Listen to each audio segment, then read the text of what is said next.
नमस्कार दर्शकों। आज आपके साथ नए मेहमान जुड़ रहे हैं, इनसे बातचीत करते हैं। आपका शुभ नाम? मेरा नाम सुधीर वैद्य है। सुधीर जी, आप क्या करते हैं? मैं अभी ह्यूमन इंजीनियरिंग स्टडी कर रहा हूँ। जिंदगी भर आउटसाइड इंजीनियरिंग स्टडी किया कि मैकेनिकल कैसे चलता है, क्या कैसे चलता है।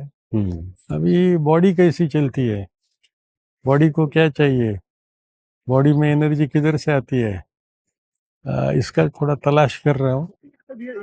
बहुत अच्छी बात है। हाँ। अगर आप इस खोज में निकले हैं तो इससे बढ़िया बात क्या हो सकती है, क्योंकि इसी ने आखिरी सांस तक इसी ने ही तो साथ निभाना है। तो हमारे धर्म में लिखा है, ओम त्र्यंबकम यजामहे सुगंधित पुष्टिवर्धनम उर्वारुकइव बंधनात् मृत्युर्मोक्षीय मामृतात्। उसका मतलब ये होता है कि हमको जो मृत्यु आएगा, मृत्यु तो सबको आने वाला है, बिल्कुल। किसी को छूटा नहीं, मगर आईसीयू में नहीं आए।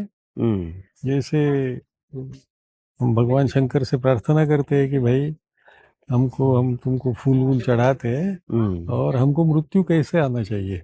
मृत्यु आना चाहिए जैसे कुकुम्बर होता है, वो अपने प्लांट से निकल जाती है, या पेड़ का पत्ता होता है वो पक जाता है और नीचे गिर जाता है, ना पेड़ को तकलीफ देता है ना जमीन को तकलीफ देता है, और शांति से उसका जिंदगी खत्म होता है। तो आदमी का ऐसे जीवन होना चाहिए, ऐसी हमारे धर्म में प्रार्थना है। मगर जब हम जिंदा रहते हैं तो जैसे उम्र बढ़ती जाती है, एनर्जी कम होती जाती है, तो क्या करना चाहिए आदमी को, खाना पीना क्या खाना चाहिए, क्या क्या एक्सरसाइज करना चाहिए, क्या क्या ब्रीदिंग करना चाहिए, क्या करने से एनर्जी सुधर सकती है। दर्शकों को ये भी बताइए कि क्या करना, जो जहाँ तक आपकी खोज रही है, हाँ, तो ये जो बातें आपने बताई हैं, उसमें क्या खाना पीना चाहिए और क्या करना चाहिए या क्या नहीं करना चाहिए, वो बताइए विस्तार अभी से। क्या करना चाहिए मैं तो नहीं बता सकता दूसरों हाँ, को, मैं खुद क्या करता हूँ वो हम बता वो बता। सकता हूँ। देखिए, मैं अभी इनको स्टोरी बता रहा था हम्म। कि आप अफ्रीका में जाएंगे। हम्म। अभी जैसे नैरोबी है, हम्म। केनिया का कैपिटल, 5,500 फुट ऊंचाई पे है। हम्म। इथियोपिया का कैपिटल है, वो 7,500 फुट है। हम्म। नेपाल में जाएंगे तो हिमालय में चढ़ते हैं, वो हमारे शेरपा लोग रहते हैं उधर। हम्म। और वो जब पहाड़ी चढ़ते हैं तो जो लोग हिमालय ऊपर चढ़ना चाहते हैं, माउंट एवरेस्ट, उनका सब ऑक्सीजन सिलेंडर खाना पीना अपने पीठ पर लाद देते हैं और वो खुद बिना ऑक्सीजन ऊपर तक जा सकते हैं। तो कैसे जा सकते हैं वो? और जो दूसरा आदमी है उसको तो ऑक्सीजन चाहिए, उसको ये चाहिए, हर 15 मिनट में ये चाहिए। तो क्या क्या फर्क है दोनों के शरीर में? तो अभी योगा में बार बार ये सिखाते हैं कि आदमी ऑक्सीजन ज्यादा लेना चाहिए, ऑक्सीजन ज्यादा लेना चाहिए। तो ये बात सच है क्या? मैं नहीं जानता, आप मैं बताओ। बताता हूँ हम्म। कि अप टू ए लिमिट, हम्म। कि ऑक्सीजन आप यूटिलाइजेशन कैसे करते हैं वो इम्पोर्टेंट है। ओ। जैसे लोग आजकल वो मैराथन ट्रेनिंग के लिए हम्म। लद्दाख में जाते हैं। लद्दाख भी बहुत ऊंचाई पर है, हवा बहुत कम है। लद्दाख। लद्दाख, वो, हाँ, हाँ। ठीक है। तो उधर जाने से हवा कम मिलती है। हम्म। उधर पहले जाएंगे तो 100 मीटर चलेंगे तो थक जाते हैं, हम्म। दौड़ेंगे तो धीरे धीरे आदत हो जाती है, हम्म। आदमी अडॉप्ट कर देता है शरीर को, हम्म। और कम हवा में रहने की आदत हो जाती है। वही लोग समझो मुंबई आएंगे, पुणे आएंगे तो एकदम उनको मजा आता है, ऑक्सीजन बहुत मिलता है, बॉडी यूटिलाइजेशन अच्छा करती है। तो ये क्या चीज क्या है ये? हम्म। तो उसको इंग्लिश में बोलते हैं इंटरमिटेंट हाइपोक्सिया। हम्म। इसका मतलब बॉडी को थोड़ा टाइम के लिए, 1 मिनट के लिए, आधा मिनट के लिए ऑक्सीजन कम कर देना है। आप 1 मिनट के लिए ऑक्सीजन कम कर देंगे या आधा मिनट के लिए कर सकते हैं, तो उसमें बॉडी में जो सेल होता है वो घबर जाते हैं थोड़ा टाइम। समझ में नहीं आता, हमको नहीं, हमेशा का मिलता नहीं है, मगर थोड़ा टाइम में उनको आदत हो जाती है कि जब ऑक्सीजन मिले तो अच्छी तरह से हम पैदा करें। अभी हमारे इधर सब शॉर्टेज चल रहा है कि ऑक्सीजन, ये गैस नहीं मिलेगा, ये नहीं मिलेगा, ये नहीं हाँ, मिलेगा। गैस नहीं मिलेगा। हमारा जो शरीर है हम्म, उसमें स्टोरेज कैपेसिटी कितनी है? हम्म, तो जैसे ऑक्सीजन की स्टोरेज है 1 मिनट के लिए, हम्म, है, पानी की स्टोरेज है मे बी 10 घंटे के लिए, हम्म, खाने की स्टोरेज है मे बी 10 दिन के लिए। हम लोग 10 दिन खाना नहीं खाए तो मरेगा नहीं आदमी, हम्म। मगर हवा नहीं लेगा 1 मिनट के ऊपर तो मर भी सकता है। तो बॉडी की कैपेसिटी कैसी है और वो कैसी बढ़ सकती है, उसको क्या है, हर चीज के लिए अलग कैपेसिटी है। अलग कैपेसिटी है। तो हमारे पुराने जमाने में जो लोग थे, ऋषि मुनि, हम्म, उन्होंने स्टडी किया, हम्म, ये उसको बोलते हैं निःशेष रेचक। हम्म, जो प्राणायाम है उसमें हवा लेना, हवा रोकना, हवा छोड़ना, फिर हवा रोकना और फिर हवा लेना, ये क्रिया चलती रहती है। हम्म, अभी नॉर्मली हम हवा लेते हैं और छोड़ते हैं, उसमें may be fraction of A second रुक जाता है और उल्टा फ्लो चालू हो जाता है, फिर रुकते हैं फिर चालू होता है। और जो प्राणायाम सीखते हैं उनको सिखाते हैं कुंभक करो, कुंभक यानी मटका, हम्म, मटके में हवा भर लो, तो हवा भर दिया, बंद कर दिया। और जैसे लोग वेट लिफ्टिंग करते हैं ना, तो हवा लेते हैं, सांस भरते हैं, फिर वजन उठाते हैं और तब हवा रोक लेते हैं, तब हवा नहीं छोड़ते। उठा देंगे, जब वजन नीचे रखेंगे तो हवा छोड़ देंगे। तो ये जो पेट में हवा भरी है वो एनर्जी डायरेक्ट कर सकती है, हाथ में हिम्मत आती है उसको, तो हवा रोक लिया, ऊपर चढ़ा दिया, फिर गिरा दिया। अभी ये सब लोग जानते हैं, एरोबिक एक्सरसाइज है, डांसिंग करते हैं तो डांस करते रहते हैं, हवा जोर जोर में लेते हैं, जोर जोर में छोड़ते हैं, मगर वो जो हवा लेते हैं उसका यूटिलाइजेशन ठीक होता है क्या? नहीं, क्योंकि हवा जाना चाहिए बॉडी के सेल्स तक, सिर्फ फेफड़े में जाने से नहीं होता है। अच्छा। हाँ, अभी अपना जो हार्ट है वो फेफड़े से खून लेता है और शरीर में भेजता है, मगर वो सेल में जाता है कि नहीं उधर, या आधा लेता है आधा नहीं लेता है, उसका एफिशिएंसी ठीक है कि नहीं, डायबिटीज क्यों होता है, हम लोग खाना खाते हैं तो शुगर ब्लड में क्यों बढ़ जाती है, वो सेल को क्यों एनर्जी नहीं मिलती। तो ये सब चीज सीखने की जरूरत है, और आप खुद के ऊपर एक्सपेरिमेंट करके सीख सकते हैं। अच्छा। तो मैं मेरा एग्जांपल बताता हूँ, मेरे को स्विमिंग बहुत पसंद है, मैं बचपन से स्विमिंग करता था। ऐसे हमारे गांव में नदी थी, हम गाय भैंस लेके जाते थे और कूद मार के स्विमिंग कब सीख लिया पता नहीं लगा। उस समय की नदी और आज की बहुत नदी में भयंकर फर्क है, आज तो पाव के उंगली डालने को तैयार नहीं, क्योंकि पोल्यूशन हो गया। अभी ये पवना नदी है, नाम पवना है, उधर बाजू में इंद्रायणी नदी है, उधर महाराष्ट्र के बहुत संत महंत ज्ञानेश्वर तुकाराम तुकाराम जी का सब सब लोग इधर ये एरिया में उन्होंने अपना जीवन बिताया है। मगर आज जाएंगे तो खराब लगता है कि हम लोग प्रोग्रेस के नाम पर क्या कर रहे हैं। ये प्रोग्रेस है कि क्या प्रोग्रेस है, किसको हम बोलेंगे हमारी प्रगति चल रही है, क्या चीज की प्रगति हो गई, तो ये भी सोचने का टाइम है।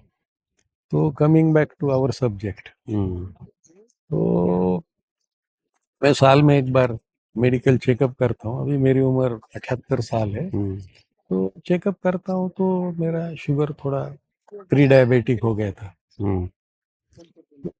मैं सवेरे रोज चलता हूँ, दोपहर को जाके स्विमिंग करता हूँ, थोड़ा बहुत मेडिटेशन करता हूँ, थोड़ा स्टडी करता हूँ, ऐसी जिंदगी चल रही है। तो इधर एक पूना में डॉक्टर दीक्षित करके फेमस डॉक्टर है, जगन्नाथ दीक्षित, वो लोग फ्री में जिनको डायबिटीज है या प्री डायबिटीज है या जिसका वजन कम करना है, तो वो उनको मार्गदर्शन करते हैं कि कैसे करना चाहिए, क्या करना चाहिए। तो उनका जो डाइट स्टाइल है वो दिन में 2 बार खा लो, और उसका सीक्वेंस है कि पहले आप ड्राई फ्रूट्स खा लो, अच्छा। फिर सैलेड खा लो, फिर प्रोटीन खा लो, और फिर जो खाना है वो खा लो, वो पेट भर कितने अंतर में, कितना टाइम का अंतर तो होना का चाहिए? अंतर आप डिसाइड करिए, भूख लगने पर खाना है, अच्छा, भूख लगने भूख में। लगे खाना है। जैसे आजकल कुछ डॉक्टर कहते हैं 2-2 घंटे बाद खाना हाँ, चाहिए, वो ऐसा नहीं, वो उनका नहीं? वैसा नहीं, तो दो वैसा बार नहीं। ही खाना है। हम्म, और बीच में भूख लग गया, आपको कुछ लगा, तो हम्म, आप ब्लैक कॉफी पी सकते हैं, बिना मिल्क बिना शुगर, हम्म, बीन्स का, ये इंस्टेंट कॉफी नहीं है। या आप छाछ पी सकते हैं, 1 चम्मच दही लेके पानी डाल के पी सकते हैं, ये 1 आध टोमेटो खा सकते हैं। छाछ को लेके बात आई हाँ, कि छाछ तो दही से ही बनता है। दही से बनता है। तो आपको लगता है कि आज के टाइम में जो दही प्योर मिल रहा है आपको? अभी प्योर क्या मिलता है, ये भी सोचने की बात है। तो हम लोग बोलते प्रोग्रेस हो गई, ब्लिंकिट आपको 10 मिनट में सामान ला के देता है, ये तो प्रोग्रेस हो गई, सच है।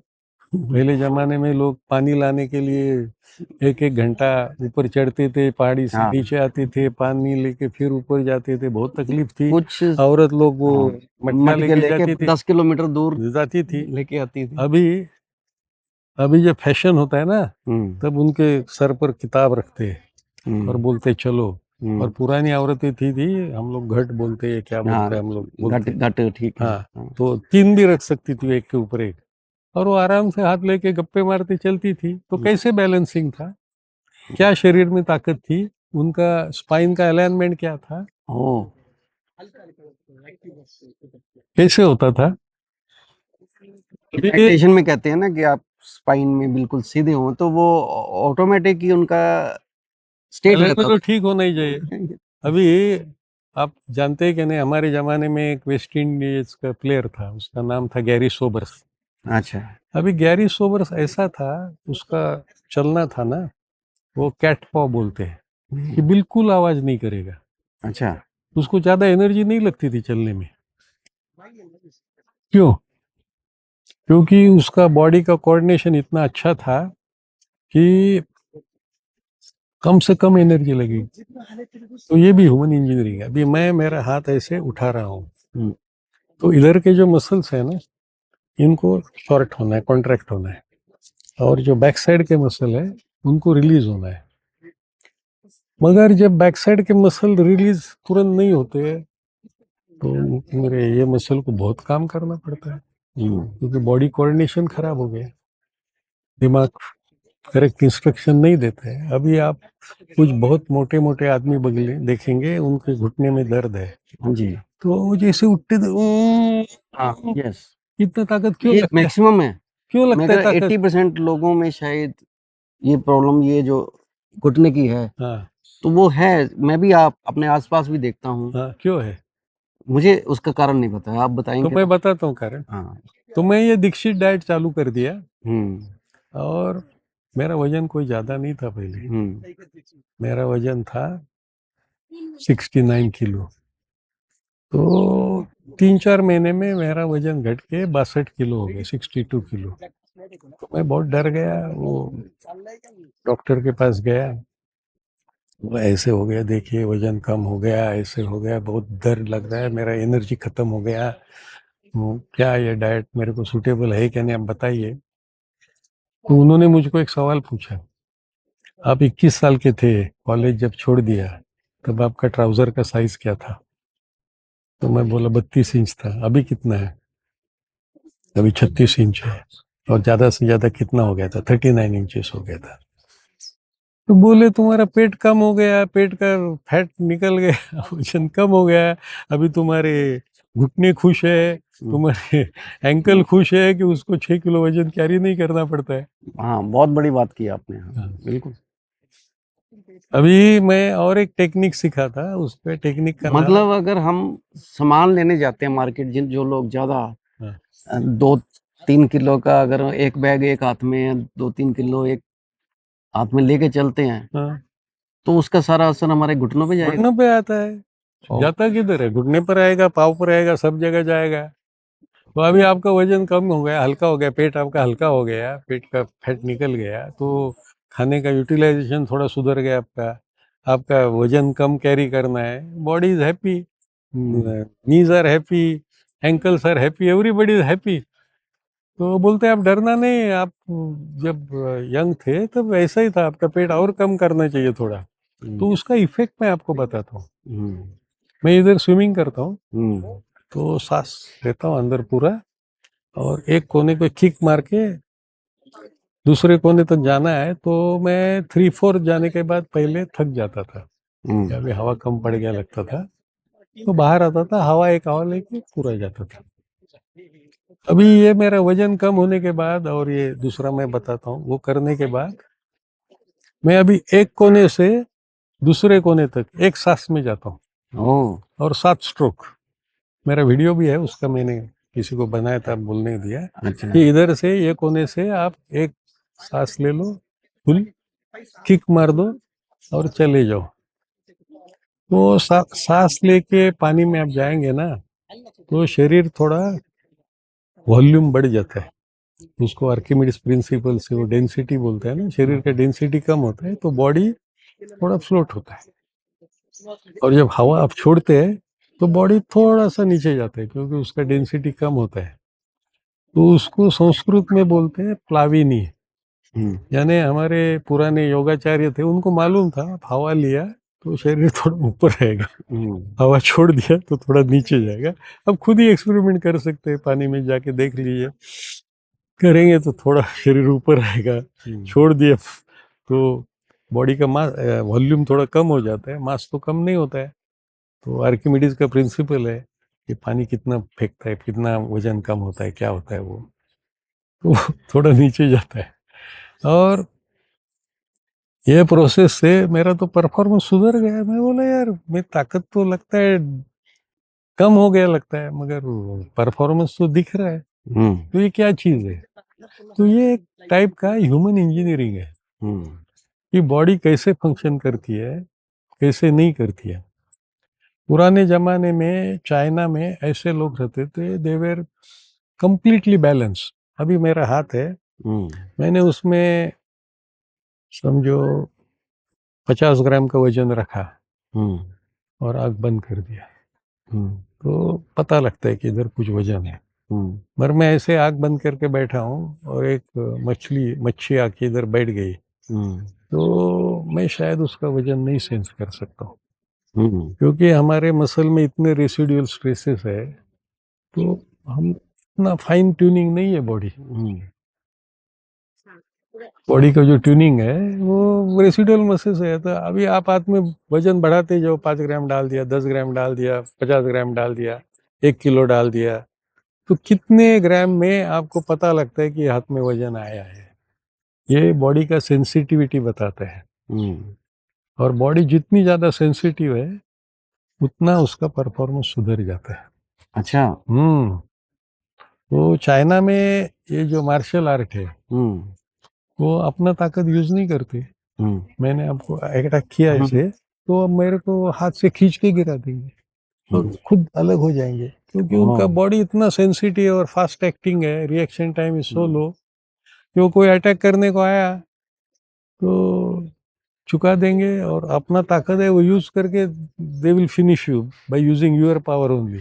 वो एक पिछले पॉडकास्ट में ही हमारे 3-4 पॉडकास्ट पहले की बात है, तो एक सज्जन ने कृष्णा और कंस की लड़ाई का जिक्र किया था। उसमें भी कृष्ण छोटे थे, बच्चे थे, और वो पहलवान है। आज बड़े से बड़ा पहलवान का नाम लें, खली ले लें, उससे भी बड़ा होगा, उससे भी ज्यादा ताकत थी। तो उन्होंने यही टेक्निक तो इस्तेमाल की थी। तो use others Yes. don't have to use your power. Only thing you should be flexible and very fast action. आपका एक्शन है इतना फास्ट होना चाहिए। आपको मारने को आया और छुका दिया, वो साला गिरने जैसा हो गया, उसको रेजिस्टेंस नहीं है, वो गिर गया नीचे। ऑलरेडी उसका वेट तो इतना ज्यादा है, तो उसको उठने में भी टाइम लगेगा। उठने में टाइम लगेगा, फिर हंसेगा कृष्ण बैठ के, यार देखो कैसे गिरा दिया उसको, कुछ किया ही नहीं मैंने। तो दर्शकों एक बात और निकल के आ गई, ये जितनी महिलाएं हैं वो कई बार क्राइम सीन पे स्थान पे ये इसलिए भयभीत हो जाती हैं कि ये बहुत पावरफुल है, ये है। तो ये टेक्निक उनके काम आ सकती है कि दूसरे के पावर को भी आपने बुद्धि का इस्तेमाल करना है बचाव के लिए। मगर चाइना में तो यही सिखाते हैं लेडीज को भी। कि भाई उनका जो सेल्फ डिफेंस है, देखिए बुद्धि। तो आपके स्कूलिंग कहाँ से रही है? मैं तो इधर ही पढ़ा हूँ, पुणे में। मैंने 1966 से 1970, ये COEP है इधर, बहुत फेमस इंजीनियरिंग कॉलेज है, बहुत पुराना है, उधर मैंने इंजीनियरिंग किया। मगर वो गांव में सीखा, पहले हमारा रोहा करके गांव है इधर से दूर, उधर स्कूलिंग किया। गांव का स्कूल कैसा लगता है आपको? इतना स्कूल अच्छा अभी तक मैंने देखा नहीं। अच्छा। 1964 में मैंने SSC किया, और हर साल अभी तक हम लोग हर साल में एक बार मिलते हैं। बहुत बढ़िया, बहुत बढ़िया। अभी बहुत साल हो गए उसको।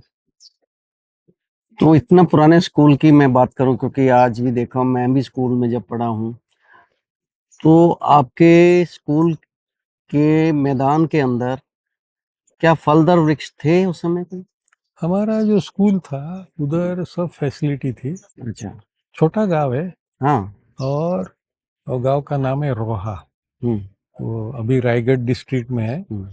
और उधर बहुत अच्छे अच्छे लोग पैदा हुए। तो इंडिया का जो फर्स्ट फाइनेंस मिनिस्टर थे डॉक्टर सी.डी. देशमुख, वो भी हमारे गांव के थे। अच्छा। और पांडुरंग शास्त्री आठवले करके थे, उन्होंने भी काफी लोगों को तो दारू मुक्त कर दिया, दारू नहीं पीना है। गुजरात में काम किया, महाराष्ट्र में काम किया, ज्यादा काम किया फिशर कम्युनिटी, फिशरमैन। अभी वो तो चले गए, मगर काम बहुत अच्छा किया लोग। मेरे ग्रैंडफादर थे, वो भी 1 रुपए लेके बाहर आ गए थे और संस्कृत के बड़े स्कॉलर हो गए। और इधर भंडारकर इंस्टीट्यूट में उन्होंने काफी साल काम किया और महाभारत के इतने पूरे एडिशन सब इंग्लिश में ट्रांसलेट करवाया। उसका मीनिंग क्या है, उसका ट्रू मीनिंग क्या है और क्या होगा। आपने बोले कृष्ण का ऐसे हो गया, फलाने का ऐसा हो गया।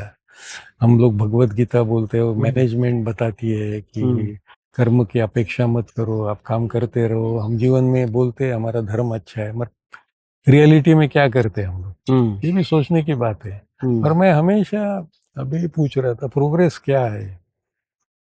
ये ऐसी नदी होना प्रोग्रेस है? ये पवना नदी पवन होना प्रोग्रेस है? इंद्रायणी नदी फोम आ रहा है उसमें, वो प्रोग्रेस है?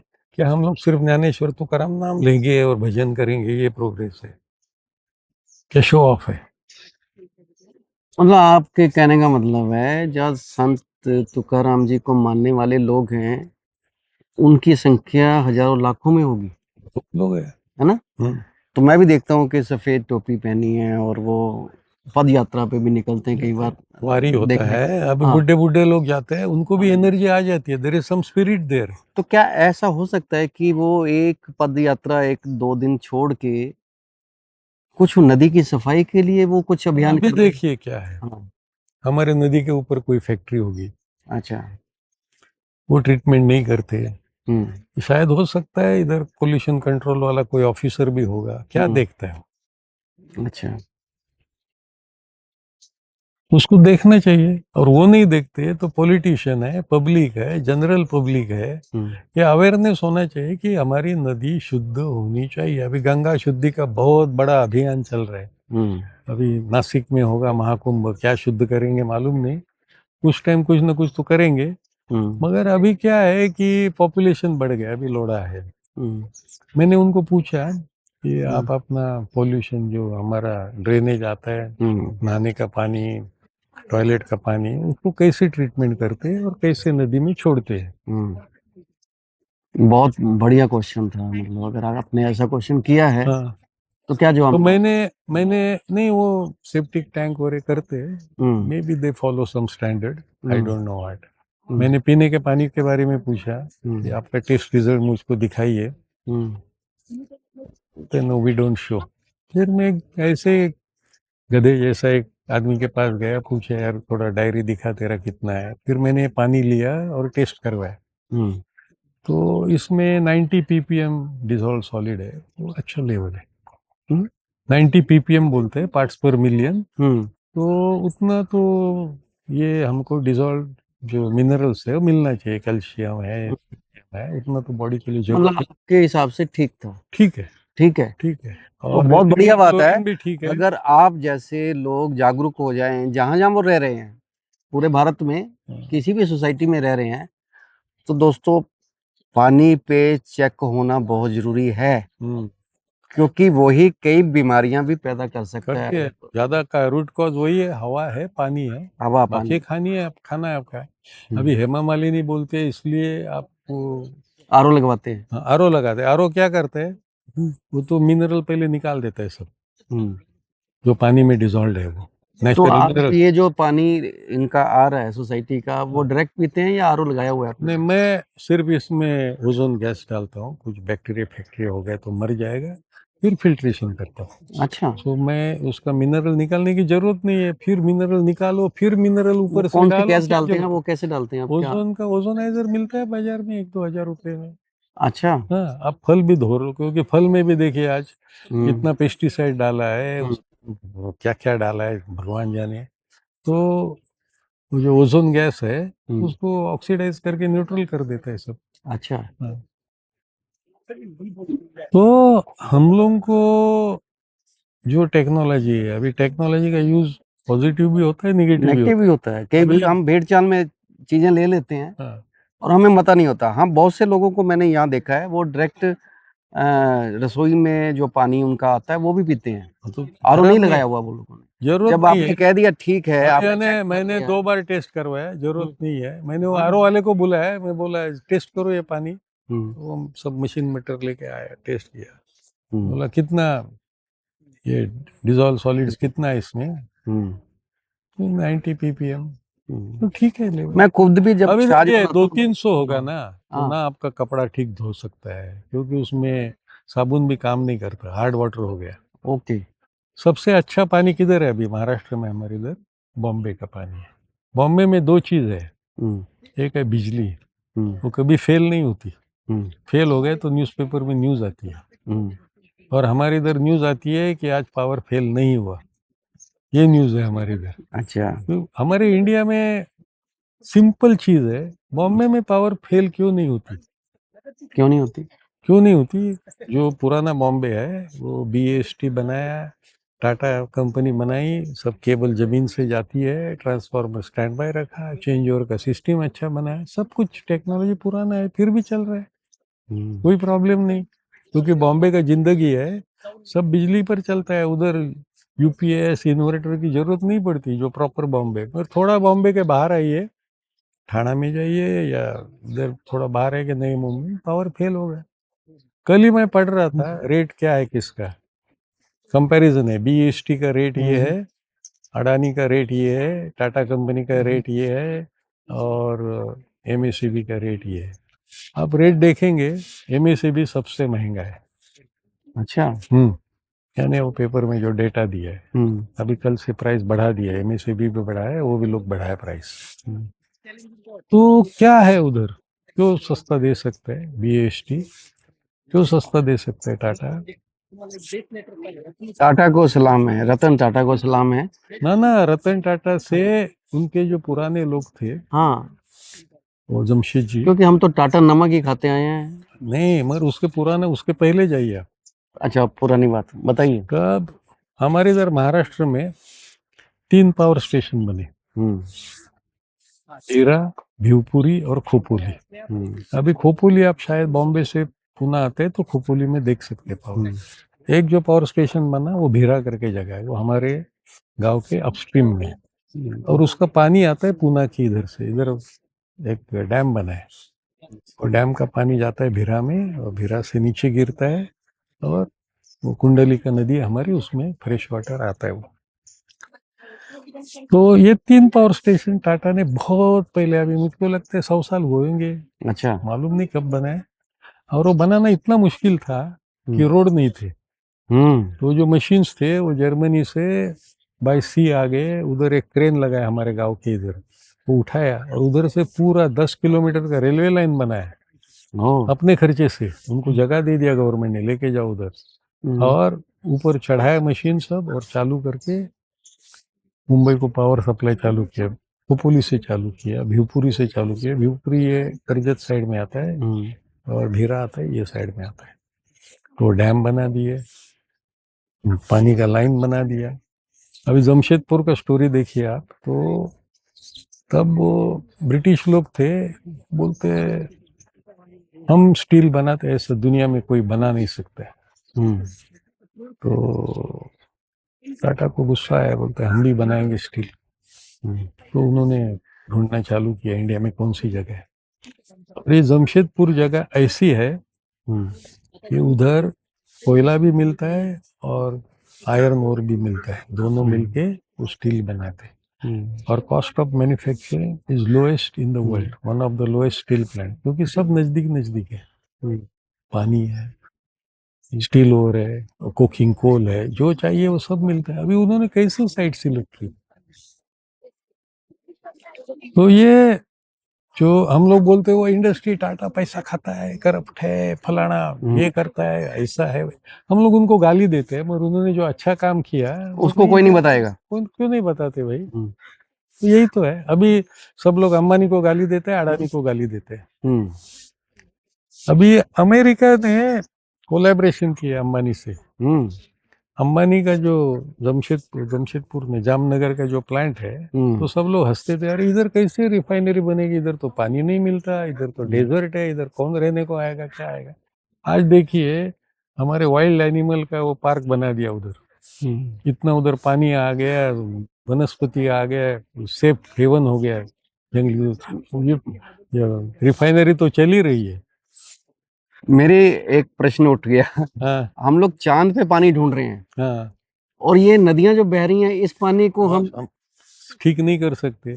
जो 50 साल पहले अभी हमारी जिंदगी में देखा मैंने कि नदियां बहुत अच्छी बहती थी, आज क्यों नहीं अच्छी बहती। अभी डैम भी बना दिया आपने, तो भी उसका फ्लो होना चाहिए, उसमें फिश होने चाहिए, उसमें बतख एनिमल घूमते रहना चाहिए, उनके लिए सेफ होना चाहिए सब।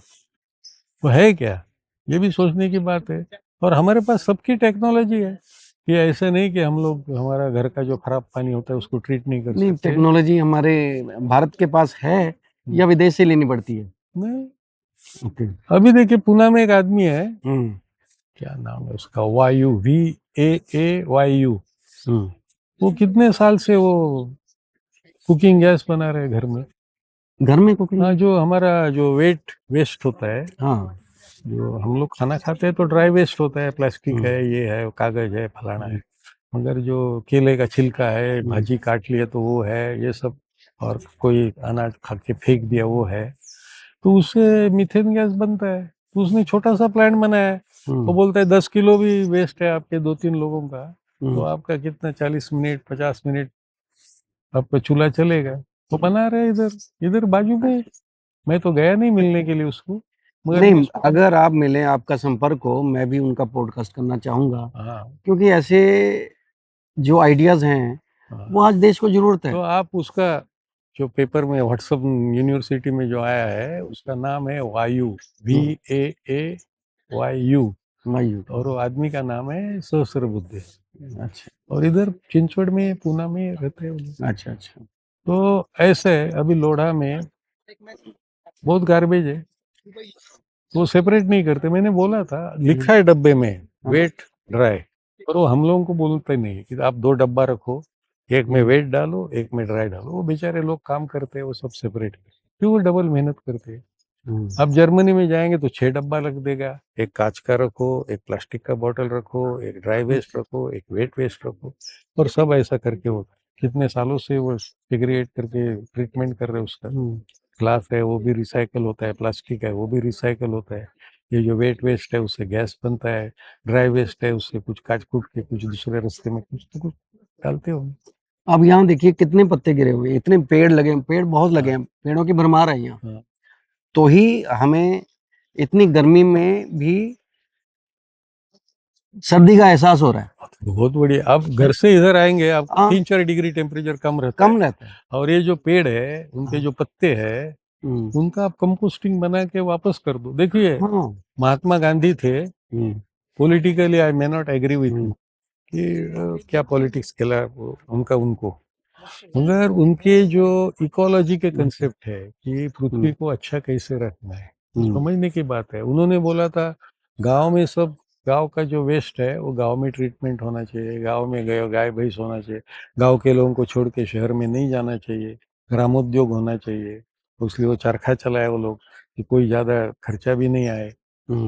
और उनसे इंस्पायर होके भी बहुत लोग काम किया। महाराष्ट्र में ये जो वालचंद हीराचंद करके कंपनी है, वो लोग फियाट गाड़ी बनाते थे, इधर उनका शुगर मिल इक्विपमेंट बनाते हैं। फिर सिंधिया शिपिंग कंपनी था, और हिंदुस्तान एरोनॉटिक्स भी उन्होंने बनाया गांधी से इंस्पायर होके कि हमारा भी इंडस्ट्री होना चाहिए। फिर वो गवर्नमेंट ले लिया, हिंदुस्तान एरोनॉटिक्स ब्रिटिश दौर में। मगर वो लोग बेसिक इंडस्ट्री में चला गया, बिरला में बेसिक इंडस्ट्री बनाया, फिर टाटा ने बेसिक इंडस्ट्री बनाया कि भाई इंडिया में इंडस्ट्री भी होना चाहिए और ये ग्रामोद्योग भी होना चाहिए। ग्रामोद्योग की तो आवश्यकता है, गोबर गैस भी होना चाहिए कि तो उसका फर्टिलाइजर भी बने और गैस से तुम्हारा अगर गोबर गैस प्लांट सही होते तो आज 50% दिक्कत तो खत्म होगी होती, जिसका हम देहात में लगता ही नहीं था। हाँ, सिटी में अभी गोबर गैस प्लांट लगाना आसान नहीं है, मगर देहात में तो आराम से लग सकता था, तो क्यों नहीं हम लोग उसको प्रमोट किया?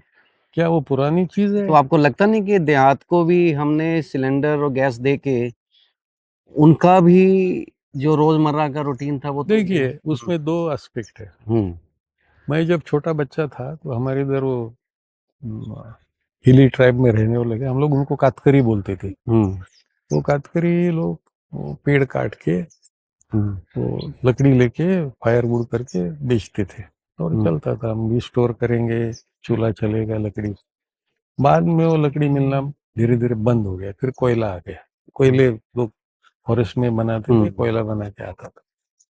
अभी कोयले के बाद ये केरोसिन आ गया जमाना, वीक से चलता है, फिर वो खत्म हो गया, फिर आ गया गैस।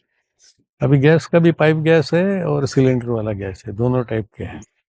तो गवर्नमेंट प्रमोटेड कि औरत लोगों को तकलीफ नहीं हो, धुआं बहुत होता है, वो लकड़ी फकड़ी नहीं जले, जंगल नहीं जले, तो वो खराब नहीं था। मगर मगर अब ये आ गया, अभी युद्ध हो गया तो क्या करेंगे? बिल्कुल। तो ये भी सोचने की बात है कि हमारे इधर उतना रिजर्व है कि नहीं कि एक दो महीना हम निकाल सकते हैं। अभी कल ही एक आदमी टीवी में जोर जोर से बोलता था चाइना के पास कितना बिलियन क्यूबिक मीटर है, इंडिया के पास मिलियन में है।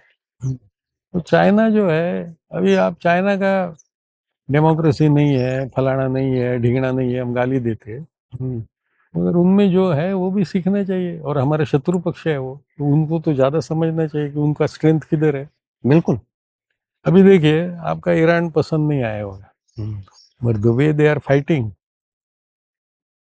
तो सोचने की बात है, इतना हिम्मत किधर से आया उनमें? मर रहे हैं, मार खा रहे हैं, फिर भी दूसरे को मार रहे हो, शरण नहीं जा रहे। अमेरिका को लगा कि 2 दिन में लड़ाई खत्म होगी, वो मार दिया खोमेनी को, कुछ नहीं हुआ। वो दूसरा आता है वो मरता है, वो तीसरा आता है मरता है। हमारे इधर महाराष्ट्र में औरंगजेब आया था, 20 साल इधर रहा, जिंदा वापस नहीं गया दिल्ली। अच्छा। औरंगाबाद में मर गया। तो मराठी में कोई बहुत बड़ा ताकत था ऐसे नहीं है, बट दे वर फाइटिंग। हाँ, छोटे छोटे टुकड़ों में भी लड़े हैं, वो तो लड़े हैं। अभी तो कहानी है महाराष्ट्र में ऐसी कि वो उसके घोड़े पानी नहीं पी रहे नदी में, तो बोलते हैं क्या धनाजी संताजी आपको दिखता है? वो घोड़ा भी डर जाता है। ये लोग आते थे, बोलते वो तो चूहा है साला, वो मारते हैं और फिर भाग के पहाड़ी में घुस जाते हैं, किधर हम किधर ढूंढेंगे? तो सड़ा सामने तो लड़ाई नहीं कर रहे वो लोग। वियतनाम सेम चीज किया अमेरिका से, 20 साल अमेरिका उधर लड़ाई किया, कुछ नहीं, वापस आए। पाकिस्तान में भी कुछ ऐसा इलाका एक है, वहाँ के लोग भी ऐसे ही फाइट कर रहे हैं। आर्मी वो जाती है, कुछ वो नाम नहीं मुझे आ रहा, पर ऐसा चल रहा है। बलोच है, अफगानिस्तान है, सब कुछ ऐसा है। कैसे है वो? क्या है? देखिए आदमी का सर्वाइवल स्पिरिट है और वो कैसे रहता है, ये सोचने की बात है कि अपना हिस्ट्री से लेसन लेना चाहिए, कैसे फाइट किया। और ये जो भूमि है पुना की, पुण्य भूमि बोलते हैं हम लोग इसको। क्या हिस्ट्री में आपको लगता है कि सही लिखा गया है, कुछ बदलाव की जरूरत है? देखिए जरूरत, अभी ट्रूथ कितना है, हम लोग क्या बोलते हैं उसको, सेक्युलर बन गए। दुनिया में कोई कंट्री सेक्युलर नहीं है, या तो मुस्लिम है या क्रिश्चियन है या और कुछ है, जू है। हम लोग सेक्युलर है। अभी सेक्युलर का मतलब क्या है ये भी समझने की जरूरत है। कि उसका भाषांतर किया है सर्वधर्म समावेश, या सेक्युलर यानी नो रिलीजन। क्या मतलब है उसका? सेक्युलर तो अपना टर्म नहीं है। और हिंदू धर्म है तो कोई उसमें डॉक्ट्रिन नहीं कि कोई ये था उसने सब लिख दिया, दाउ शैल डू दिस, दाउ शैल। सनातन धर्म क्या है? सनातन धर्म जो चलते आ रहे वही चल रहा है। तो सनातन धर्म में क्या दूसरे धर्म भी इसके अंदर हैं? अभी देखिए, ये जो हिंदुस्तान की भूमि है उसमें जो ट्रेडिशन है, आप साउथ में जाएंगे, नॉर्थ में जाएंगे, ईस्ट में जाएंगे, बहुत भयंकर फर्क है। अब बंगाल में जाएंगे तो नारी शक्ति ज्यादा है उधर, तो उनकी देवी है, काली है, उसको गुस्सा आया तो क्या क्या करती है। हमारे इधर इधर ही संत समर्थ रहते थे, संत समर्थ, हाँ। तो समर्थ क्या काम किया, वो बोला आधी प्रपंच करा नेट का, मग परमार्थ करा, बाद में परमार्थ करो, पहले अपना प्रपंच करने को आना चाहिए, आपके बदन में ताकत होना चाहिए, आपको इंडिपेंडेंस होना चाहिए, आपको जो चाहिए वो आप कर सकते हैं, ऐसी शक्ति आनी चाहिए। तो छोटे छोटे गांव में जाके हनुमान का मंदिर बना दिया, हनुमान जी का मंदिर बनाया और बोला एक्सरसाइज करो, ताकत लाओ। तो ये जो एरिया के लोग हैं, हम लोग बोलते मावड़ा है, ये मावड़े लोग बोलते, सब देहात में सबको फिजिकल कल्चर सिखाया। तो शिवाजी जब पैदा हुआ तो उसकी आर्मी ऑलरेडी तैयार थी। शिवाजी बाद में आए हैं? बाद में, उसके पहले से काम चल ही रहा था। तो ये जब हिस्ट्री देखेंगे, सीक्वेंसिंग देखेंगे, now is it a god willing happening, और समबडी सॉ फ्यूचर के अभी आपका फ्यूचर अच्छा नहीं है, आपके ऊपर बहुत अत्याचार हो रहा है, आपका सेफ्टी नहीं है, औरत सेफ नहीं, ये सेफ नहीं, वो सेफ नहीं, कुछ तो करना चाहिए। तो प्रोसेस हैड स्टार्टेड। अभी आप बोलेंगे ये ब्राह्मण है, ये क्षत्रिय है, हम लोग गलत चीज में भी बहुत गए। और ये जो चीज थी, पर शिवाजी की समझ जो थी, उन्होंने अपनी सेना में दूसरे धर्म के लोगों को भी लिया। कुछ है नहीं। अभी देखिए कि कोई भी समाज होता है कि ये जो बाय बर्थ कास्ट आ गया, दैट वाज ए क्राइम। मगर जो फंक्शनल है, अभी आदमी को फंक्शन कितना चाहिए, उसके ऊपर एक ये अहमदाबाद का इंस्टीट्यूट है, उसमें एक प्रोफेसर ने अच्छा डिस्क्रिप्शन किया है कि समाज में 100 आदमी है तो आपको टीचर कितने चाहिए, 5-10 टीचर चाहिए, 5-10 आर्मी सोल्जर चाहिए, 10-15 बिजनेसमैन चाहिए, और बाकी नॉर्मल क्लास। अभी जो टीचर है उनका बर्ताव कैसे होना चाहिए, उनको ज्ञान आना चाहिए, ज्ञान सीखना चाहिए, लोगों को देना चाहिए, और पैसे के पीछे वो भागना नहीं चाहिए, झूठ नॉलेज नहीं देंगे, तो समाज उनको सपोर्ट करना चाहिए। तो उनका नाम था ब्राह्मण। ये ब्राह्मण का काम है कि समाज को ज्ञान दे दो, रिसर्च करो, डेवलपमेंट करो, उसके ऊपर ये करो। अभी हमारे लोगों ने पंचांग लिख दिया, पृथ्वी घूमती कैसी है कैलकुलेट किया, टाइम जोन कैलकुलेट किया, पृथ्वी का सेंटर किधर है, ये सब पुराने जमाने में स्टडी किया। अभी वाल्मीकि ऋषि था जिसने रामायण लिखा है, वो कौन था? कहते हैं कि आज के हिसाब से कहें तो छोटी उसमें तो जैसे है वो फिशरमैन, उसका प्रोफेशन था, और वो बोलते हैं तपश्चर्या को बैठ गया, वो इतना स्टेडी हो गया कि वो एंड्स है उसके ऊपर वो पूरा घर बना दिया, वो हिलता नहीं था, क्या सांस लेता था मालूम नहीं।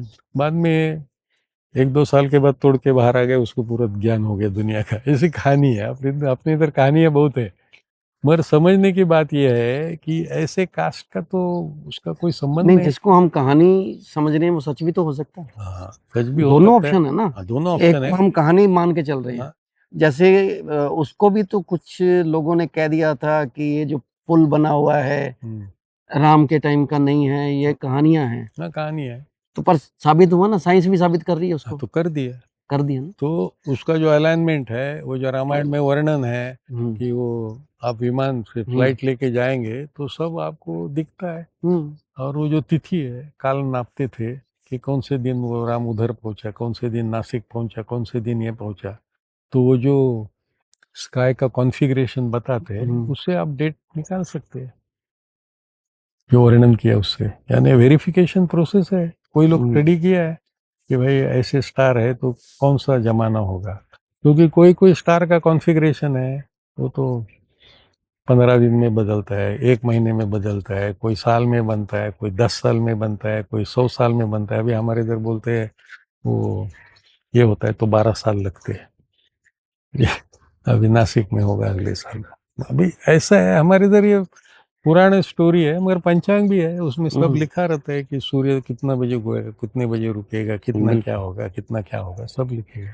साइंस ने भी इसको मान लिया और हमें बता देते हैं 5-7 मिनट का अंतर हो सकता है, पर वो नहीं, वो हाँ, क्यों होता है हाँ, कि हम लोग जो स्टैंडर्ड टाइम है, हाँ, वो स्टैंडर्ड टाइम से पश्चिम की तरफ और पूरब की तरफ टाइम अलग है। अभी एक क्रिकेट मैच चालू होता है, वो कलकत्ता में होगा तो 9:30 बजे चालू होगा टेस्ट मैच, बॉम्बे में होगा तो 10:30 बजे होगा, क्योंकि कलकत्ता में 9:30 बजे बहुत धूप हो गया।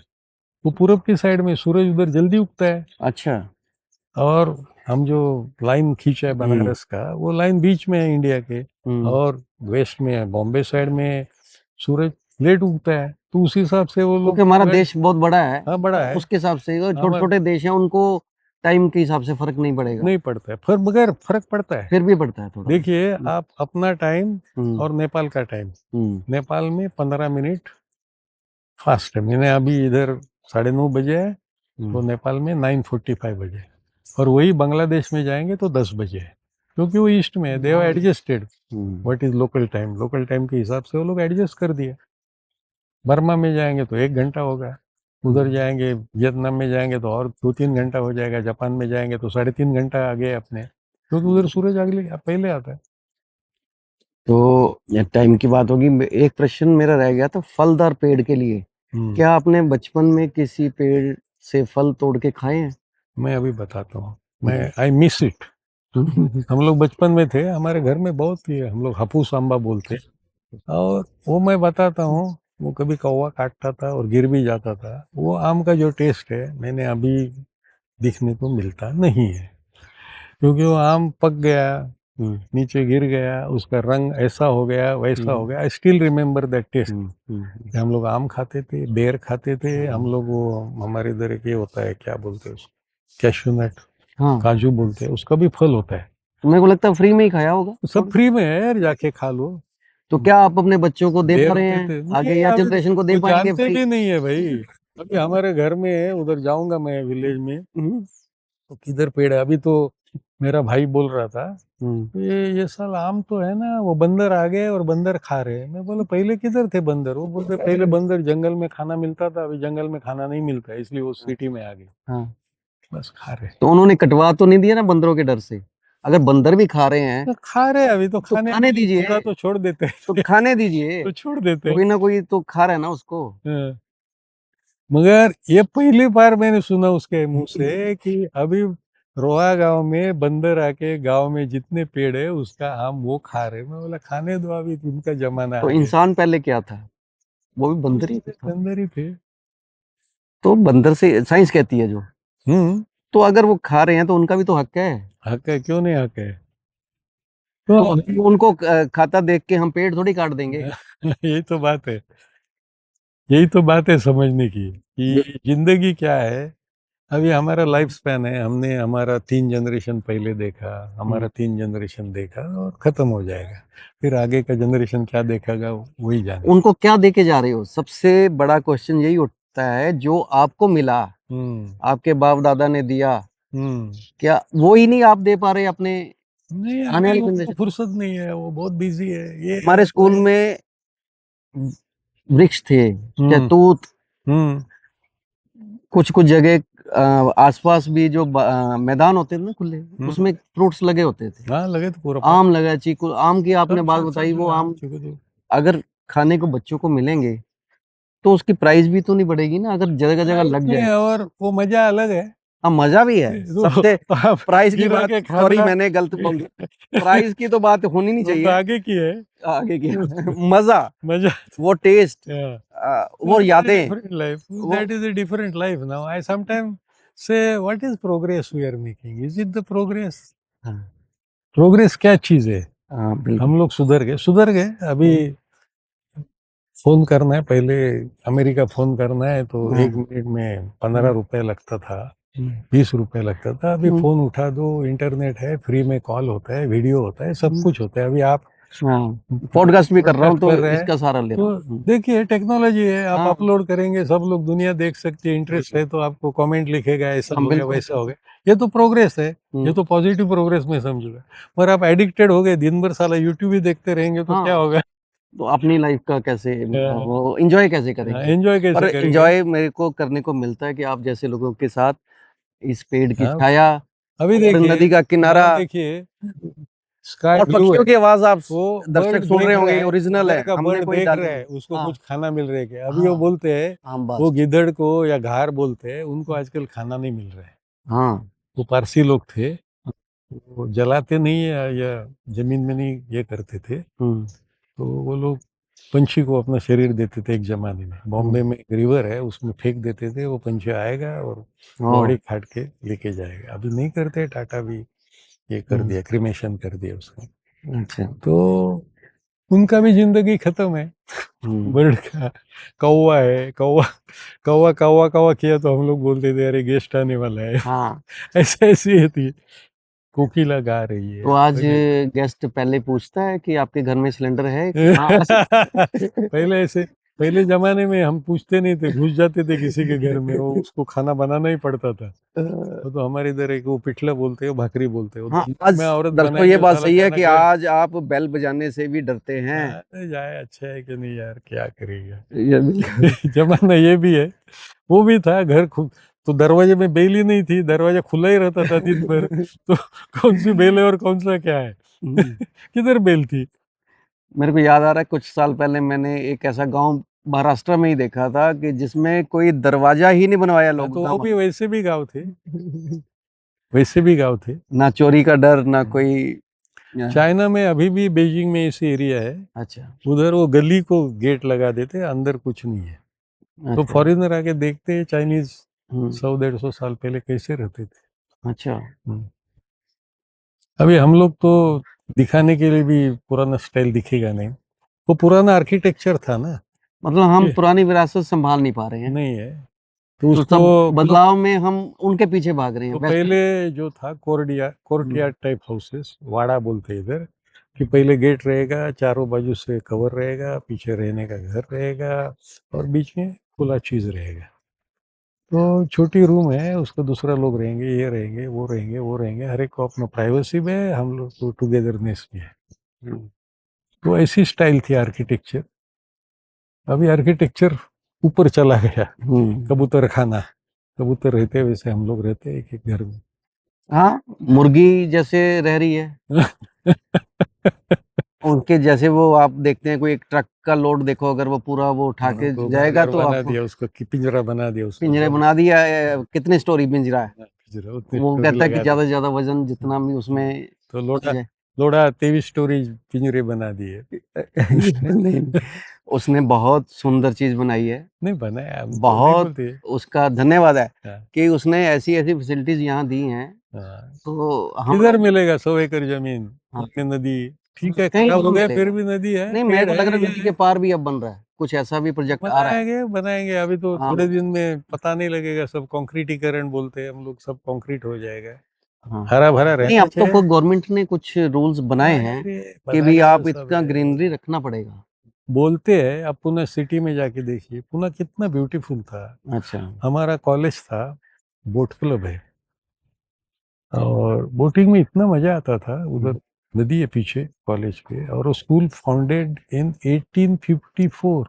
अच्छा it's a very old college, और बहुत बड़े बड़े लोग उधर स्टडी किए, विश्वेश्वरैया बड़े बड़े इंजीनियर है, वो इधर स्टडी करके बड़े हो गए। और मैं बोला, अभी एक हफ्ते पहले मैं पुणे में गया था, तो मुझको लगा 1 घंटा लगेगा इधर से पहुंचने में, तो आधा घंटे में पहुंच गए, भीड़ नहीं था। तो मैंने मेरे वाइफ को बोला, देखिए चलते हैं, मैं तुमको मेरा रूम दिखाता हूँ, मैं किधर रहता था ये हॉस्टल में। तो उधर चला गया अंदर, पहले तो गेट में सिक्योरिटी थी, किधर जाना है क्या है, मतलब B38 में जाना है, मिलना है क्या, हाँ मतलब मिलना है। तो उधर चला गया, तो उधर तो लेडीज सिक्योरिटी बैठी थी, तो बोले अभी ये सब ABCD पूरा लेडीज का हॉस्टल हो गया, इधर बहुत लेडीज हॉस्टल में रहती है। मैं बोला हमारे जमाने में एक वो रेक्टर का ये था बंगला, उसके पीछे 8-10 लेडीज रहती थी, उतनी पर स्टडी करती थी, ज्यादा कोई लेडीज लोग स्टडी नहीं करते थे। अभी बोलते हैं कितना 1200 लड़की स्टडी करती है इंजीनियरिंग में। बोला अच्छी बात है, और रविवार का दिन था, मैं बोला रूम नहीं देखना है, मतलब चलो अभी वो क्या करती है लड़की, भगवान जाने, वो तो डिस्टर्ब नहीं चलो करेंगे। जब आपने वो रूम लिया होगा जब आप वहां हाँ, थे, हाँ। तो आपको कोई एसी की जरूरत तो नहीं पड़ती होगी? एसी क्या, फैन भी नहीं लगाते थे, फैन भी नहीं लगाते थे? क्योंकि वो पत्थर का बिल्डिंग है, हाँ, और उसकी क्रॉस दीवारें बहुत वेंटिलेशन है, मोटी चौड़ी होती थी। है, क्रॉस वेंटिलेशन है, यस। और बहुत बढ़िया था। हाँ। और मेरा खर्चा था 125 रुपये महीने का। मेरे को 75 रुपये स्कॉलरशिप मिलती थी, merit hmm. Cum mean scholarship, hmm. और 50 रुपये my father would send me by money order. वो पोस्टमैन का बहुत इंपॉर्टेंस था तब, जरा पोस्टमैन ला के देगा, वो टाइम में मिलना चाहिए, हम स्कूल में जाते, कॉलेज में जाते, वापस आएंगे, उसको थोड़ा खुश रखना पड़ता था कि भाई हमारे टाइम के हिसाब से आ जाओ। और वो लड़के लोग इतने बदमाश होते हैं, वो टेलीफोन रहता था कॉइन डालने का, तो उसको ड्रिल करके एक तार लगाते थे। अच्छा। वो फोन लगाए तो ड्रॉप करेंगे पैसे, अच्छा। हो गया तो निकाल के बाहर रखो पैसे। अच्छा। ऐसा है, ये बच्चों का भी जिंदगी है। हाँ। खाना तो पीना अच्छा, है। आज के बिल्डर्स की बात करें तो आज हम सारा एसी पे ही डिपेंड हो गए हैं, कि आपके हिसाब से कुछ ऐसी बिल्डिंग्स बन सकती हैं कि जिसमें ठंडक रहे गर्मियों में भी? अभी देखिए कि आर्किटेक्चर होता है, आप अमेरिका में जाएंगे हम्म। तो वो लोग आर्किटेक्चर ऐसे बनाते कैनोपी हम्म। कि विंटर उधर बहुत ठंडा होता है, हाँ। तो उनको जो भी थोड़ा टाइम है ना, उसमें सनलाइट आ जाए। हम्म। और समर में जब गर्मी चालू हो जाती है तो सनलाइट नहीं आएगा। तो अभी आप देखेंगे सूरज डायरेक्शन बदली करता है, हम्म। पहले सूरज इधर उगता था, हम्म। अभी इधर उगता है। हम्म। और समर है तो आपका बिल्डिंग का जो डिजाइन ऐसे होना चाहिए कि समर का धूप आपके बिल्डिंग में कम से कम आ जाए, आपकी दीवार है वो कम से कम गर्म हो जाए, तो उसको कवर ऐसा होना चाहिए। और विंटर में आपको गर्मी नहीं करना है। अभी दिल्ली विल्ली में तो ज़्यादा विषम है, इधर तो हम लोग हीटर नहीं चलाते, पुणे में ज़रूरत नहीं है, और जिधर हीटर चलाना पड़ता है तो ऐसा घर होना चाहिए कि जिधर सूरज का किरण दीवार पर गिरे, कांच पर गिरे, खिड़की पर गिरे, कि जिसकी वजह से हीट अंदर आ जाए। ये तो हम लोग वास्तुशास्त्र वास्तुशास्त्र हाँ। बहुत बोलते हैं, पश्चिम को ये मत रखो मेरा, उसका ऐसा मत करो। अरे भाई, वास्तुशास्त्र ऐसा है कि आपका एनवायरनमेंट कैसा है, आपका जो क्या बोलते हैं जोग्राफिकल कंडीशन है, उस हिसाब से घर बनना चाहिए। कि आप अमेरिका का घर है वो इधर मत बनाओ, साउथ का घर है वो इधर मत बनाओ, साउथ का वेदर कंडीशंस अलग है। और जो वास्तुशास्त्र निकला है मंदिर कैसे बनाना चाहिए कि सूरज का किरण भगवान के मुंह पर चला जाए, तो वो लोग को भी ओरिएंटेशन अपना अपना हिसाब किताब बना दिए। और पत्थर का बिल्डिंग था और वो हीट नहीं आती थी, वो घुम्मट बनाते थे तो हम्म। रिफ्लेक्ट होता था लाइट। बिल्कुल। तो तो ये जो इसमें हो सकता है, आर्किटेक्चर है, हो सकता है। आर्किटेक्चर है अभी कुछ नहीं, एक हम्म। टाइप हाँ। बस खत्म। वो बिल्कुल। ग्राउंड फ्लोर का भी डिजाइन सेम है, अपर फ्लोर का भी और डिजाइन सेम। बालकनीज नहीं है, मतलब एक ही बालकनी मिलेगी आपको एक अरे घर में। बालकनी का ऐसे हो गया, हम्म। ये अहमदाबाद में जब अर्थक्वेक हो गया ना तो हम्म। बहुत बालकनियां गिर गई, अच्छा। और वो घर भी गिर गए, क्योंकि ये जो कैंटिलीवर होता है जिसको बोलते हम्म। हैं कि एक हाँ। साइड में सपोर्ट है दूसरा टंगा के रखा है, हाँ। उसका डिजाइन अलग करना चाहिए हम्म। अर्थक्वेक प्रूफिंग के लिए। अच्छा। तो बहुत बार होता नहीं है, तो बिल्कुल। लोग वो बिल्डिंग के अंदर ही बालकनी बना दिया, बहुत बार बिल्डिंग से अच्छा, बाहर नहीं जाता। कॉस्ट बचाने के चक्कर में होता है क्या? कॉस्ट नहीं, सेफ्टी के हिसाब से। सेफ्टी की। अच्छा। मगर कश्मीर है उसमें लकड़ी के घर है, उधर बहुत अर्थक्वेक होता है, कुछ गिरता नहीं है। हम्म। मुझको याद है हम लोग कॉलेज में स्टडी करते थे तब, कोयना करके इधर बहुत बड़ा डैम है और पावर स्टेशन है, तो उधर अर्थक्वेक हो गया, अर्थक्वेक हो गया, और वो कोयना विलेज जो था सब पूरा जमीन दोस्त हो गया, यानी रूफ। हम लोग हम्म। गए थे, कॉलेज से ट्रिप निकाला, तब देखने को गए थे, तो कुछ बचा ही नहीं, वो घर पूरे गिर हम्म। गए। अभी पत्थर का घर है वो अर्थक्वेक प्रूफ नहीं होता है, हम्म। मगर जो फ्लेक्सिबल होता है, जापानी लोग बनाते, वो इतना हम्म। हल्का घर बनाते, कुछ होता ही नहीं, वो गिर भी गए तो भी आदमी को कुछ होगा नहीं। नहीं, उसका अब उनका ये भी तो है आर्किटेक्चर ना अलग कि है। जमीन ही कम पड़ती जा रही है, और मल्टी स्टोरी बिल्डिंग बनानी है, तो वो लकड़ी का कैसे बन सकता है? लकड़ी का नहीं बना सकता है, तो हाँ। उसका स्पेशल फाउंडेशन बनाते वो लोग। जापान में एक बहुत बड़ा ऊंचा टावर है और वो पूरा टावर है वो हाइड्रोलिक सिस्टम पर टंगा हुआ है। तो जैसे अर्थक्वेक तो बार बार आते हैं जापान में, बार बार तो वो अर्थक्वेक है, वो टावर जो हाइड्रोलिक सिस्टम ऐसी है वो अर्थ के हिसाब से उल्टा डांस करके अच्छा, टावर को सीधा रखती है। मतलब उनका इंजीनियरिंग, उनका जो दिमाग है, तो इस हिसाब से वो आगे चल रहे हैं। चलना ही चाहिए, नहीं तो जिंदा नहीं रहते थे। अभी जो अर्थक्वेक प्रूफ डिजाइन है, नेपाल में भयंकर अर्थक्वेक हो गया, बहुत लोग मर गए। तब उसके बाद में एक बार नेपाल गया था, तो हमारा दोस्त बता रहा था कि उधर एक नेपाल में एक बड़ा टावर था और वो देखने के लिए जाते थे, दिखने में अच्छा रहता था। तो अर्थक्वेक हो गया तो काफी लोग थे, 140 लोग थे वो टावर में, मगर एक औरत थी वो ऐसे ही बच्चे को लेके नीचे आ गई और चल के बाहर चली गई।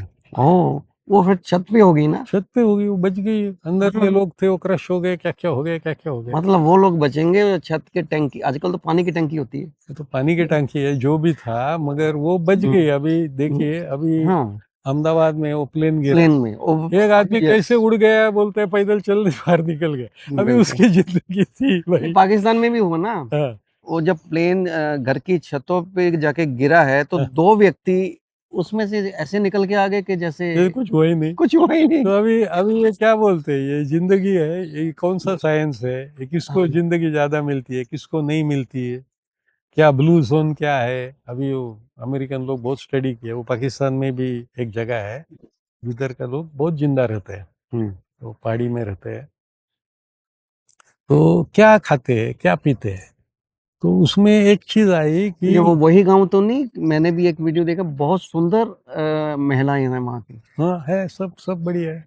बहुत सुंदर है। हाँ, मतलब अ, इंडिया पाकिस्तान का क्या, पूरा दुनिया का लेंगे तो शायद वो है। उसमें तो होगा। ऐसा है, अभी उसका चाय क्या बनाते हैं, वो एप्पल क्या हाँ, खाते हैं, मगर मेन जो चीज है सोशल कनेक्ट बहुत यस।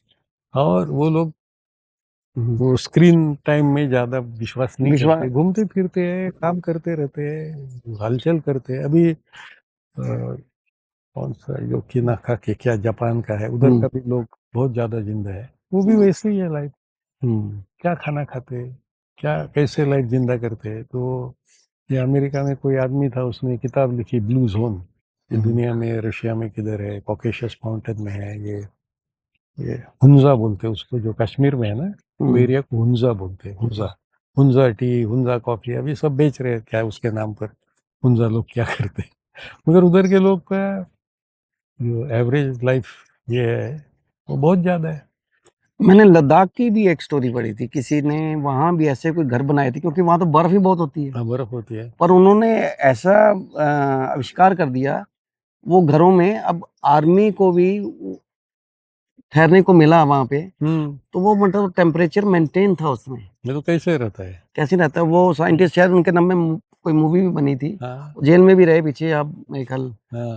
तो नाम नहीं मुझे ऐसी ध्यान। चीज है, ऐसी चीजें है कि दुनिया में जो एरिया में लोग रहते हैं वो कुछ न कुछ निकाल देते और सरवाइव होते बढ़िया, और फ्लरिश भी होते, नॉट ओनली सरवाइव। हाँ, नहीं उनकी भी तो यही डिमांड है ना कि भाई हमें ये जंगल बचा के रखने हैं, हमें शायद ऐसा कुछ करना चाहिए, एनवायरमेंटल अवेयरनेस तो होना ही चाहिए। वो नहीं चाहते कि भी वहाँ और लद्दाख में अभी इंडस्ट्री आए। अभी वो नॉर्थ पोल के बाजू में लोग रहते हैं, टंड्रा एस्किमो लोग रहते हैं, वो तो खाना पीना क्या था उनका, तो वेजिटेबल नहीं मिलेगा, ग्रेन नहीं मिलेगा, कुछ बिल्कुल, नहीं उनका मिलेगा। क्या मिलेगा वो दुकान। साला खड्डा खोद के फिश निकालते वही खाते, और घर भी बर्फ का ही बनाते, हाँ, उसमें ही जिंदगी चलेगा। फिश का ही ऑयल निकालेंगे, उससे लाइट बनाएंगे, रात में क्या क्या करेंगे। जब उनको बता दिया तुमको विटामिन नहीं मिल रहा है, तुमको ये नहीं मिल रहा है, तो साले बीमार पड़ने लगे मेंटली। मतलब मतलब आज लोग जो हर 6 महीने बाद कहते हैं कि फुल टेस्ट करवाने हैं हमने, और डॉक्टर्स भी दे रहे हैं कि इसमें स्कीम है, फुल टेस्ट कराएंगे तो आपका इतना पैसा बच जाएगा, 60%। तो वो क्या चीज, तो उसको वो एक डर तो पैदा हो गया ना। अभी अमेरिका में बोलते हैं उसको प्लासिबो इफेक्ट, अच्छा। कि आपको एक दवा दे दिया कंपनी का, और वैसे ही दिखने वाला एक शुगर का टैबलेट दे दिया, अंदर शुगर है, कुछ भी नहीं उसके कुछ भी नहीं, सिंपल। तो अभी 100 लोगों का टेस्ट कर दिया, 50 लोगों को ये दे दिया, 50 लोगों को झूठ टैबलेट दे दिया, उनको बोले ये बहुत काम का चीज है, इससे बहुत अच्छा ठीक होगा, मेंटली ये कर दिया मेंटली। तो वो जो टैबलेट जिसको दिया नहीं उसमें से भी आधा 15 लोग ठीक हो जाते, तो उसको नाम लिखते प्लेसिबो, यानी उनका विश्वास हो गया और साला बॉडी क्या क्या कर दिया। हाँ, मतलब विल पावर ही कम है। कॉल आ गया, कोई नहीं, हम विराम लेते हैं दर्शकों। कितना टाइम क्या हो गया? कोई नहीं, दर्शकों नमस्कार। अगर आपको अच्छा लगा प्रोग्राम तो आप कमेंट्स जरूर करिएगा। इनको दोबारा बुलाएंगे आज, इनका तो मेरा तो मेन टॉपिक तो मैंने बताया नहीं। हाँ,